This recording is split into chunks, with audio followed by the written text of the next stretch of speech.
Cak Yuda karo sapa iki? Cak Yuda TS bawa ngono. Monggo Mas diserampake. Monggo Cak.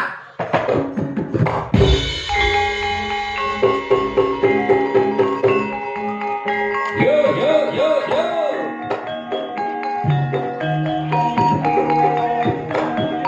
Ora jatuh iki kula.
Pak nesu ta weki, weki kudune seneng, kudune bangga.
Gak iso malah nesu ya.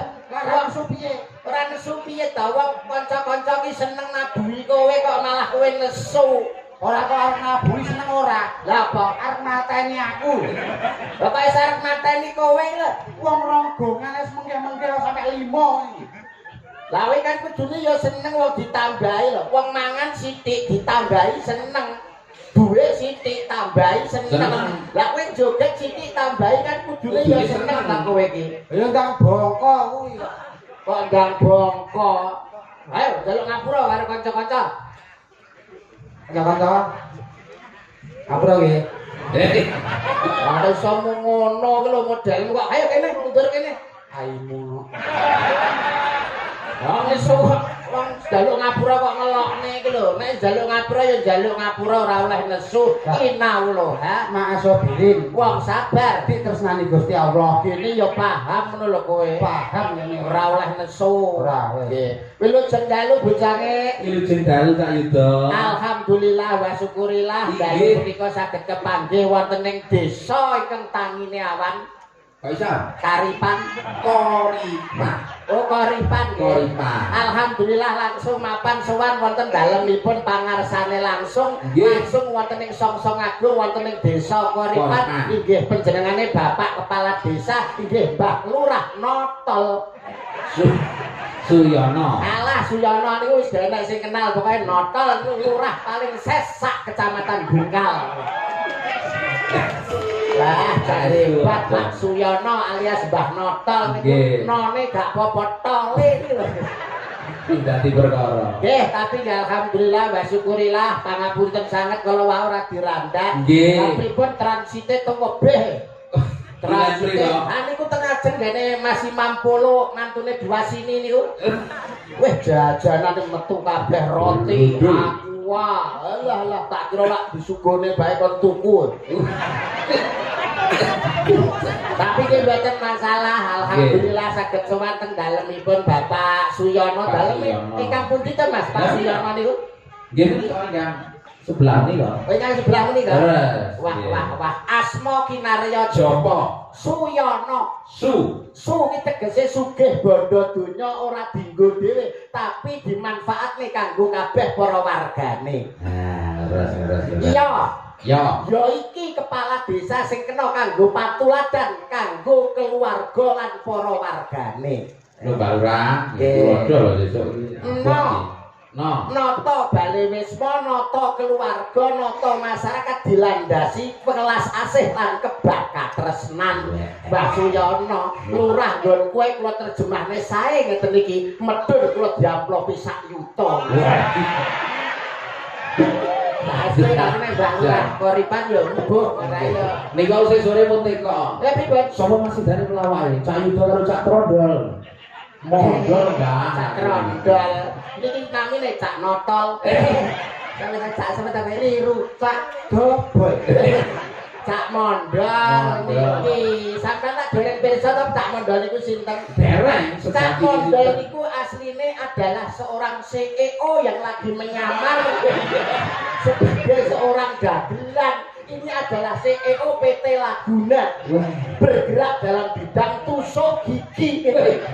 Masuk bidang tusuk gigi. Niki Mas Mondol. Alhamdulillah iso sowan neteng dalemipun Bapak Suyono. Anggenipun panjenengane netepi darmaning sepuh. darmane wong tuwa wonten telu. Napa Siji mawon? paring asma sing apik kanggo Nggih. putrane, sing Terus? loro minterke utawa nyekolahne, sing Nggih. nomor telu nikahke lamun wis dewasa. Dewasa. Pun sah anggenipun dados tiyang sepuh netepi Nggih. darmane wong tuwa telune wis diatur. Lunas wajibe tak yuda. Lunas, wah sak pernane hiburan tontonan iki lho diundang kabeh karo Pak Suyono. Bak umum. Tayub ora trima sedina sewengi. Urung campur sarine. Campur sari. Karo Mbah Noto iki nek karo kaya kanca kentel. Masa lho kanca ngene to. Ha ngene. Masa iya lah biyen tapi Biyen niku.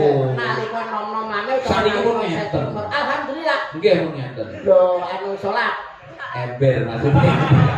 malah nemen sama niku kok. Mboten Pak Suyono niku kagem contoh anak putu, kagem contoh sedaya para warga netepi darmaning sepuh namung nderek ndedonga. Mugi-mugi anggenipun mangun samadyaning bebrayan agung panjenengane Mas Hafid kalian Mbak Afin dados keluarga ingkang sakinah mawaddah lan warahmah Allahumma Amin. pikantuk momongan soleh-solehah Allahumma Amin. gunane tumrap nusa bangsa lan agama Allahumma Amin. iki lho kanthi barokallahu laka wa baraka alaika wa jabah bainakum fil khair mugi-mugi rumah tanggane kebak barokah lan dicedhake marang wong-wong kang sing apik utawa sing becik iki sing penting Mas Mandal ya ta Iya, sing penting iki ndongakne manten ngono kuwi. tapi apa ya iso donga kaya aku ngene iki Yo iso nyapo, anggo basa Arab ngono to.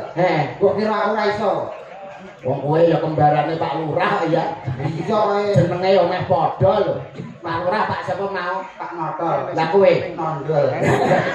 lho meh padha ngono lho berarti ya iso kowe Iso. tutur-tutur kanggo temanten kok ora awake dhewe iki ngguroni ora ning awake dhewe iki sharing apa ta awake dhewe iki melu ndonga kanggo temanten saklorone ora ana lupute ya ora ayo coba kowe ndonga kanggo temanten Mas Hafid karo Mbak iki Alvin Mbak Mbak Nasya Nasya. Mugi-mugi teman-teman kalih kula dongaaken. Bismillahirrahmanirrahim. Bismika Allahumma ahya wa bismika.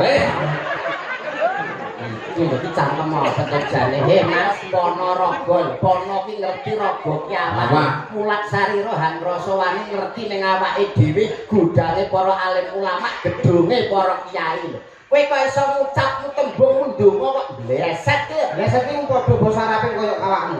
piye jajal alon to piye lek ndonga ki lho Rungokno to. Bismillahirrahmanirrahim. Bismika Allahumma ahya wa bismika amut. he cah koclok cah gendeng cah pekok kuwi ngono donga kanggo turu ya ampun donga kanggo turu Bocah gendeng, bocah gotrok, bocah tekok. Manten nek kandang turu kapan metenge.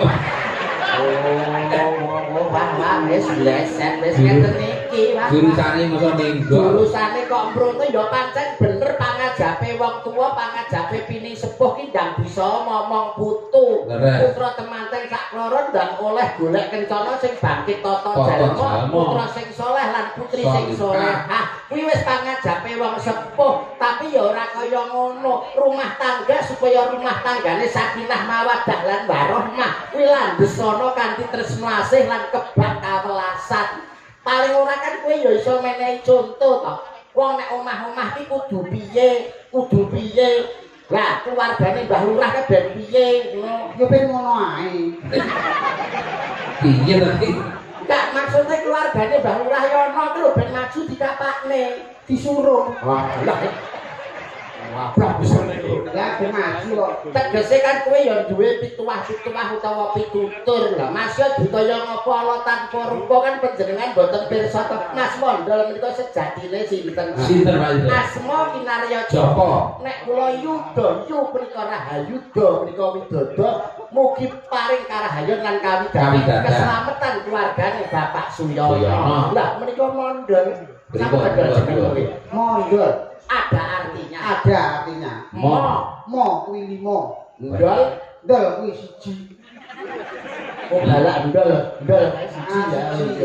Mo kuwi 5 ndol kuwi siji yang artinya wong urip ning alam dunya kuwi aja nganti 5 wektu salat 5 wektu. kok aja nganti salat 5 wektu piye to? Aja nganti lali salat 5 wektu. Oh. Mo kuwi kudu nindakake salat 5 waktu. lan ndol Dal kuwi siji. apa kuwi sing dikarepno Ya mung siji? siji sing disembah Allah Subhanahu wa taala. Oke, baru umroh iki meletik tenan Meletik iki. tenan lha iki bar tahayul iki. Mulai saka umroh menika dicukur niki bar tahayul iki. Nanti kaya biok ribuan tahun. Nah, nggih saya lho saipun lho nuwun sewu lho nggih. Malah nyolot banter. Ben ora patiya lho saiki lah kok. Ketuk asale saka dela. Andas kurangno iku bayaran kita. Arep bayar ki lho sapa kok iso. Wong iki nek pengen bayaran, wong nek pengen opah kudu gembregah. Betul. Paling ora awakmu ditutur to, tutur sembur kanggo temantene. Nasihat. Nasihat. Manten iki kudu piye? Ngene ae lak tapuk bisa engko. Ben maju disuruh. Ya ora. Jenenge awake dhewe iki rasa nuturi. Wong Pak Yono kuwi wis menehi conto. Lah kok iso Pas duwe gawe mantenan iki wis newehi conto. contone? Nyenekno adat adat Jawa. Heeh. Jenenge kuwi wilujengan. Utawa slamet. Utawa selamatan utawa bancaan. Lah karepmu Karepe kuwi nggo nonton nggo temanten sak klorone. dadi sakjroning wilujengan, sakjroning slametan, sakjroning bancaan, kuwi ternyata enek maknane. Enek maknane. Kanggo nuturi Kanggo nuturi temanten sak klorone. kamangka sajroning bancaan kae ana buceng, Ya. ana tumpeng, Ya. ana panggang, Heeh. ana kulup.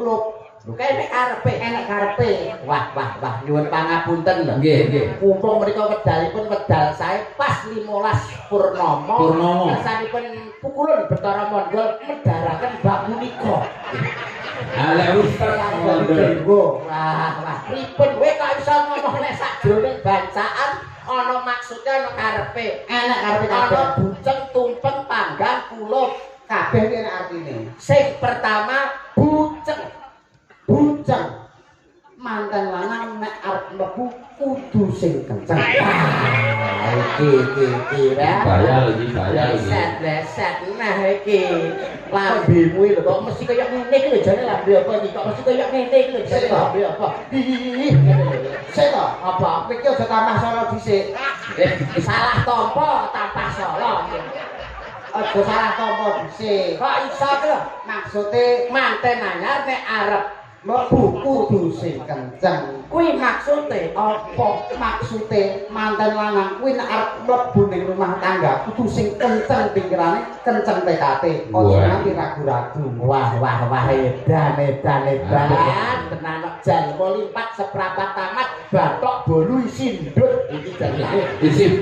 madu nek madune ceblok ning dundutan ketok reget Ketok lah kiri. kuwi buceng sak bare buceng ana meneh tumpeng Manten lanang nek arep metu kudu sing mempeng. wah iki arahe iki lho Mas kok mesti parahe Yanggil. Ya musuh minggu. ngeres iki kita bareng nunggu wedi gitu Ngeres gitu. lah nek metu kudu sing mempeng maksudnya Sing artine manten lanang nek arep metu golek rezeki, metu golek panupa jiwa, kudu sing mempeng. Aja mung turu ning omah. edan Mas Mondol bucane Lah, nggih, lho. ternyata kok iso kaya ngono to Tenan kula ya gumun. kula percaya kula nyekseni piyambak panci Mas Mondol kan jam 12 munggah uteke encer wah saking encere dia iki metu kok kuping bareng ndel mosok ya Nyakit kuwi malah ya. Penyakit iki. kuwi bab tumpeng saiki sing nomor 3 panggang apakah artinya panggang? Manten lanang nek wis numpang ndang dibenggang. Tua kuwi lho. tontonan bisa kanggo tuntunan sing kebatatanan. Wayang kulit iki budaya diluhung lho, tinggalane para wali, para alim ulama. Nek lambemu clemang-clemong omonganmu parak wis menjurus ke hal-hal yang tidak positif kuwi paring jatuh harga diri sebagai seniman. Nggih to, Mas? Dan piye to? Sing ngeres kowe kuwi lho. Ya kowe kuwi wong ngono. Lah kok iso panggang iki apa? Nek manten lanang wis numpang dan dibenggang. Lah kuwi apa? Perang ngeres ngono kuwi. Maksudnya Mas, Apa? Maksudnya manten ini wis bar dadi manten. Aja numpang ning wong tuwa. Dan duwe anggit, duwe pikiran benggang pengen omah-omah dhewe. Yang artinya mandiri. Iya Mas. Ora ngira lho. Kadang oleh kowe Kaya apa? tekok lho. Ternyata wis ngeten lho. Lah CEO kaya. Dadi panggang ki nek numpang dadi benggang bisa omah-omah dhewe, bisa mandiri. Malah ki mang Pak Yono wis WA karo aku. Piye ora ujar, ora kaul, ora sah ngenteni sesuk, ngenteni esuk mben bar duwe gawe gletak. Omah ngarep arep dipasrahne karo mantene. Alhamdulillah. Manten sedina entuk omah ngarep. Ngarep sing ndi? Berarti terapi. Bar ngewangi bayari. Ya ora kok Pak Suyono wong Sembodo kok ngene gone panggang. Terus sing terakhir kulup. Manten lanang nek wis kakundang dicelup. Ngono to, ngono ya. Mronone to barakmu. Nek kaku kok iso ndang dicelup iki lho. Ih, lambene lho kok mesti kebak iso cangkemmu. Kok iso? Lah omonganmu kok mesti ngono nek kaku ndang dicelup iki maksude apa? Maksude wong lanang iso enek sing ngateke kaku. Panas atine. Betul. Dadi wong wedok kudu iso dadi banyu, ndang dicelup ning banyu ben ora panas atine. Ben ora sida gegeran. Nek sing lanang kaku, sing wedok ndang kudu siap le banyu supaya ndang disiram, dicelup. Lah, nek gak ndang disiapno banyu, biasane manten lanang kuwi nyelup ning daerah liya ngono. Ha.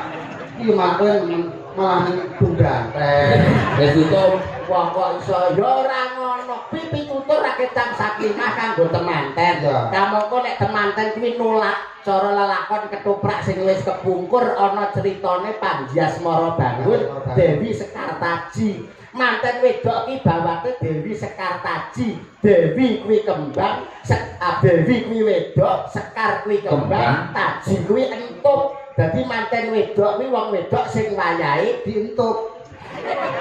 Sing lanang Panji Asmara Bangun, Panji kuwi pusaka, Asmara kuwi seneng, Bangun kuwi tangi. Dadi manten lanang duwe pusaka Sing siap nggo ngentuk. Senengane tangi. Lah nek wis tangi dienggo apa? Nggo ngentuk. Ngentuk sapa? Ngentuk manten. Manten itu. Lah berarti kan wis awake dhewe nglesakna anake pitutur, awake dhewe tetembangan diaturke kanggo para sing kepareng pinarak lenggah, mumpung disiapne lho Widowati sing sakmono asih. Iya. Ses kabeh iki. Ora iki pilihane Pak Suyono kabeh, pokok sing gak iso nayup. Minggat. Oh, sing gak iso nayup. Odor pokoke, odor.